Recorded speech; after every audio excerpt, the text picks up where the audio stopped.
અને મહાત્મા ગાંધીજીનું પણ જે ખૂબ મનગમતું ભજન છે એની પહેલી જ લાઈન છે કે વૈષ્ણવ ભજન તો તેને કહીએ જે પીડ પરાની છાણે છે.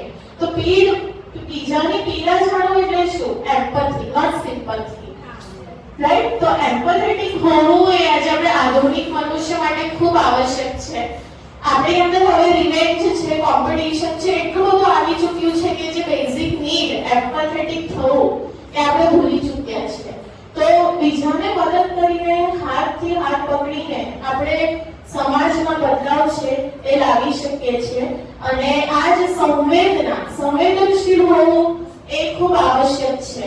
અને આજે આપણી સમક્ષ જે વિષય ખુલ્લો મૂકવામાં આવ્યો છે તો એના પરિણામ સ્વરૂપે અમે ઈચ્છીએ કે અમારી જેટલી પણ વિદ્યાર્થીઓ છે એ હવેથી સંવેદનશીલ થાય અને આપણે ડિસએબલ એ શબ્દ નહીં વાપરતા, ડિફરન્ટલી એબલ્ડ શબ્દ જે છે, સર્વની સ્વીકૃતિ, એ હવે આપણે જોઈશું અને એને અમલમાં મૂકીશું. કાર્યક્રમમાં આગળ વધતા હવે જે આપણી વિદ્યાર્થીનીઓ 21 વિદ્યાર્થીનીઓ એ ઊન ખાતે પ્રજ્ઞાચક્ષુ જે વિદ્યાર્થીઓ હતા એમને માટે સ્ક્રાઇબ્સ બનીને ગયા હતા. અને જે પરીક્ષા હતી એ નાયકજી નીટની પરીક્ષા હતી અને એવી વિદ્યાર્થીઓનો આપણે અનુભવ સાંભળીશું. તો એમાં હું સૌથી પહેલા એસવાય બીકોમની વિદ્યાર્થીની પ્રિયાંશી પટેલને આવકારું છું. અહીં અમારી કોલેજમાં ઉત્સાહિત પ્રોગ્રામમાં અહીંયા ઉપસ્થિત રહેલા મહાનુભાવોને મારા ભાવભીના સાદર નમસ્કાર. મારી સહ અધ્યાયી બહેનો તેમજ મારી સાથે પરીક્ષામાં હાજર રહેલી તમામ બહેનોને પ્રિયાંશી પટેલના જય શ્રી કૃષ્ણ. મને મળી એક અજાણ વ્યક્તિ તેની મુલાકાત ક્યારે નહોતી થઈ. મને આ સ્ક્રાઇબ પરથી એક અનુભવ જાણવા મળ્યો છે. તે સંવેદનશીલ અને વિનમ્ર ભાવે હું તમને જણાવીશ. તેમની આંખો નહોતી પણ તેમની વાણીમાં મધુરતા અને સ્પષ્ટતા જરૂર હતી. અને હા, તે જોઈને હું આશ્ચર્યચકિત થઈ ગઈ અને ત્યારે જ મને સમજાયું કે આપણે પણ કંઈક કરવું હોય તો ફક્ત દ્રષ્ટિ જ નહીં પરંતુ દ્રષ્ટિકોણ અને મનોબળ દ્વારા કરવું જોઈએ. અને હા, હું મારી સહેલીઓને એટલું જ કહીશ કે જ્યારે તમે સેવાનું કામ કરવા મળે ને ત્યારે તમારા મુખેથી ક્યારે ના નહીં પાડો અને આગળ આવવાની તમે પ્રેરણા કરું છો. અને હા, આપણે તે મદદ તો નથી કરી શકતા પણ આપણે તેમના શરીરમાં રહેલા મનોબળને આપણે ઉજાગર કરીએ છીએ. અને ફક્ત એટલું જ નહીં, જ્યારે હું પરીક્ષા આપવા ગઈ ત્યારે આકાશ મિશ્રા નામના વ્યક્તિને મળીને ત્યારે થોડી ગભરાહટમાં મુકાઈ ગઈ હતી. પણ જ્યારે અમારી પ્રથમ મુલાકાત યુનિયન બેંક પાસે થઈને ત્યારે મારી ગભરાહટ થોડી ઓછી થતી ગઈ. અને હા, અમને તો એ થયું કે પરીક્ષા કઈ રીતે આપવાની હશે. અને ત્યારે પરીક્ષા ખંડમાં પ્રવેશતા હું તેમની કલમ બનીને રહી અને તેમના પરીક્ષાના મનમાં સારા વિચારો અને જ્ઞાન કોમ્પ્યુટર પર ઉતારીને મેં બતાવ્યા હતા. અને હા, એટલું જરૂર કહીશ કે કોઈ વ્યક્તિ અંધ હોય ને તો તેનો તિરસ્કાર ક્યારે ન કરતા, કારણ કે તે આપણા કરતા પણ કંઈક સારું કરી શકે છે. અને હા, મને જ્યારે આટલી મોટી જવાબદારીઓ મળી ને ત્યારે હું થોડી મૂંઝવણમાં મુકાઈ ગઈ હતી અને મારા મનમાં થોડા પ્રશ્નો ઉકેલાયા હતા. અને તે પ્રશ્નો કે આટલી મોટી જવાબદારી મળી છે ત્યારે થોડી મારાથી પૂરી થઈ શકશે કે નહીં? હું બધાને લઈને સમયસર પહોંચી શકીશ કે નહીં?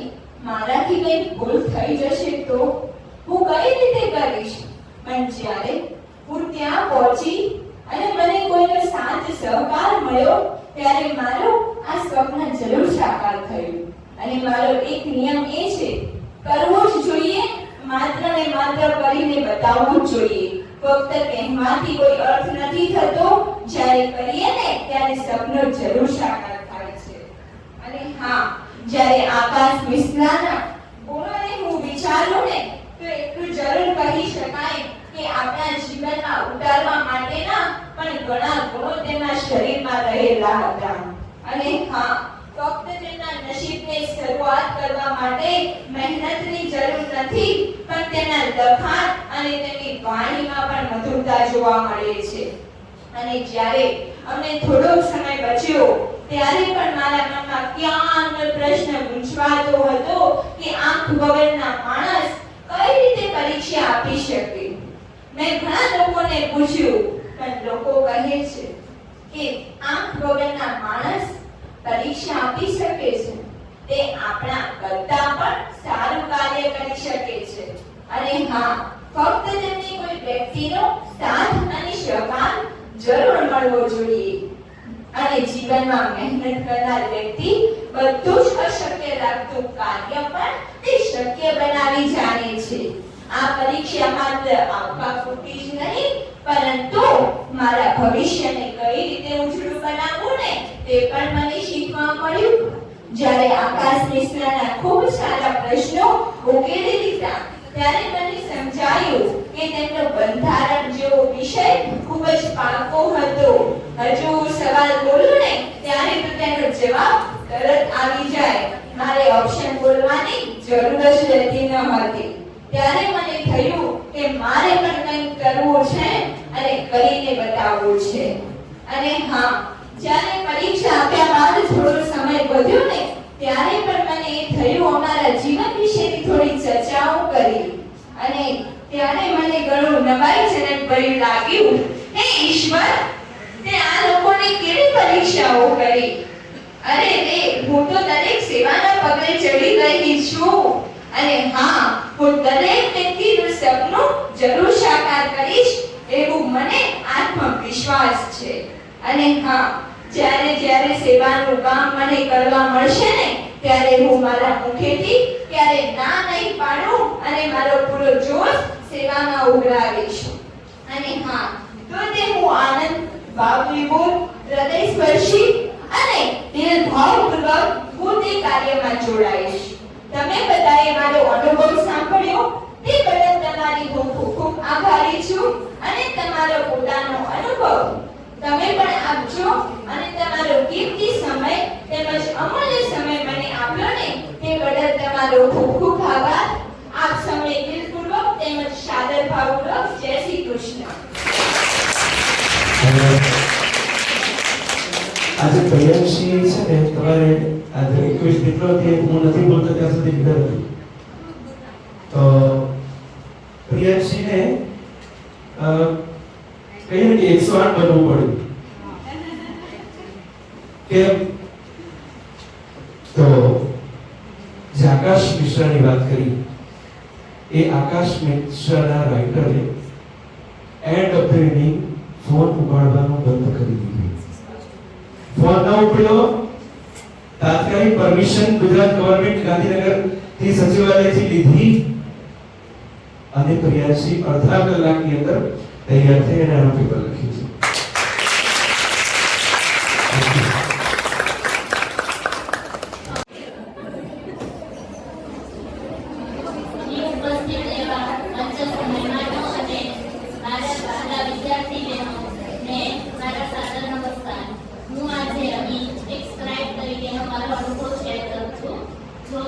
તમે પણ એમાં અમારી વિદ્યાર્થી બહેનો છે એ પણ મારી સાથે આવેલા, તેના પણ થોડા ઘણા મંતવ્યો રહેલા છે, તેમાંથી હું મારા મંતવ્ય શેર કરું છું.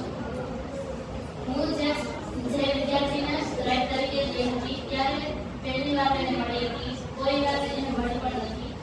જો એના જે સ્ક્રાઇબ તરીકેનો જે મારો અનુભવ છે તે શેર કરું છું. તેમાં સૌપ્રથમ તો મને એટલી ગભરામણ થઈ ગઈ કે હું ત્યાં પહોંચી શકીશ કે નહીં. આમાં જે તેનો જે કોમ્પ્યુટરાઇઝ પેપર હતું એ લખવાનું હતું, મને કંઈક એમાં કોઈ પણ પ્રકારની જે જાણકારી નહોતી અને પહેલી વાર હતું. અને આ જે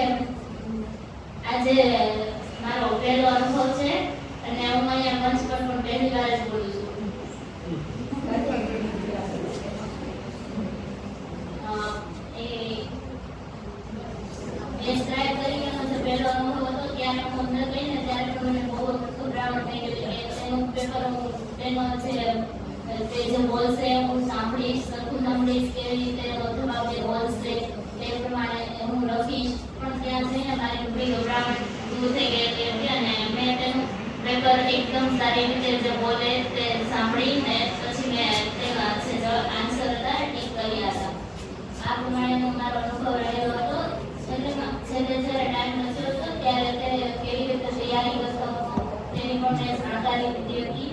આ પ્રમાણે એ પણ જાણવા મળે છે તે લોકોનામાંથી કે આપણે કોઈ પણ વ્યક્તિ કે જે પ્રજ્ઞાચક્ષુ છે તે લોકો કેવી રીતે તૈયારી કરે છે, સરકારી નોકરી માટે તૈયારી કરે છે. આ સરકારી નોકરીમાં આપણે પણ જે તૈયારી કરીએ છીએ આપણે પણ કોઈ પણ પ્રકારની કોઈ પણ છૂટી જતું હોય છે. તો એ લોકો કેવી રીતે તૈયારી કરતા હશે? આ પ્રમાણે એ લોકો તૈયારી કરે છે. તો મને પણ એમાંથી જાણવા મળ્યું કે આ પેપરમાં કેવા ક્વેશ્ચન પૂછાય છે, કેવી રીતના આન્સર લખવાના હોય છે. આ પ્રમાણેનો મારો અનુભવ રહેલો છે. અહીં મારી વાણીને વિરામ આપું છું.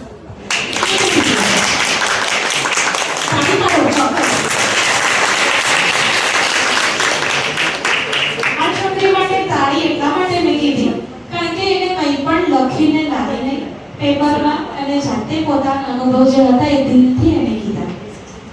અને બીજી એક વસ્તુ, એને ગભરામણ થતી હતી, બધું જ હતું, પણ એને હિંમત કરી અને અંદર જઈને એને બરાબર લખ્યું જે પ્રમાણે સ્ટુડન્ટે કીધું.